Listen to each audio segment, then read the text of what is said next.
Alright guys, welcome back. I'm going to keep this video slightly shorter, and all I'm going to do is explain the three main things you should be doing before your A-level exam in economics, whether this is your mocks or your real paper, because they're both incredibly important. So 3 things straight to the point, and let's get into it. So number 1, this goes without saying, and it should just be embedded in your mind at this point, is economic data, basically. So whether that's for the UK and other countries, if you're going to use that for macro, so I'd say get UK data, the important stuff that Econ Plus Style gives out. You need to memorize that. You need to do your own research. And then a couple of other countries' data. For example, China. For example, UK exports in financial and legal. China exports here, but then you can compare the growth, if that makes sense. So not a lot of countries, just a few here and there. If we're talking about inflation, disinflation, Japan. If we're talking about exports, imports, China, etc. Just a few other countries, but mainly focusing on UK. That's what examiners like. Building from there, if that's micro, obviously you need a few industries here and there. What my teacher used to make us do is get one piece of recent news from every industry. For example, there's been an issue in the car market over here, and if we specialize, this has got 50,000 new jobs, and this is recent, this is maybe 1 or 2 years ago. So you can work on that, you can make a chain of analysis from that. So that leads me to my second point, Anki, Quizlet, whatever you guys use. I never used to use flashcards before this, so trust me, they make a difference.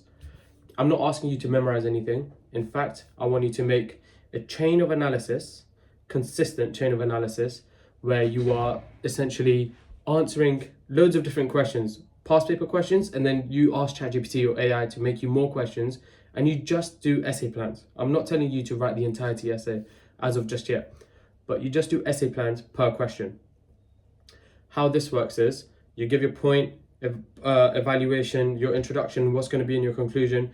You keep it very summed up, just your main point and arrows. I want arrows. When you do arrows, you substitute those arrows for this means, therefore, this leads to, as a result, in your actual essays. But in the time being, purely arrows, and just keep a chain of analysis. It's going to make your life incredibly easier. Trust me, everything just starts flowing in your mind up here. So, Anki flashcard so far, and economic data. The third thing, and the most important thing, which I genuinely believe increased my grade from a B to an A star, is writing full essays and giving them into your teacher. Me, personally, I had great economic teachers for A-level, and they helped me get an A star. I give a lot of credit to them when it comes to my economics A-level. I used to give papers back, timed essays, and you need to make sure you time them, because trust me, A-level economics, they're very stingy on time, incredibly stingy on time. So I could never finish an essay in 45 minutes. Even if I did, it would be a terrible essay. They didn't even want to mark it.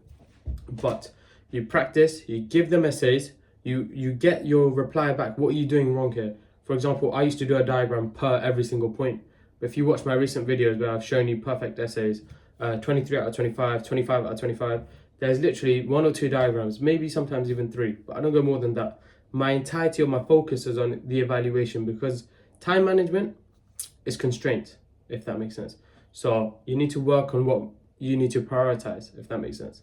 So write your essays, give that into your teacher, use your teachers. Trust me, they're there, they're going to help you. I had awesome teachers. They helped me get to a much higher level. But I got one of the highest scores across my year. So get on that, get your teachers to mark your essay and give you constructive criticism back.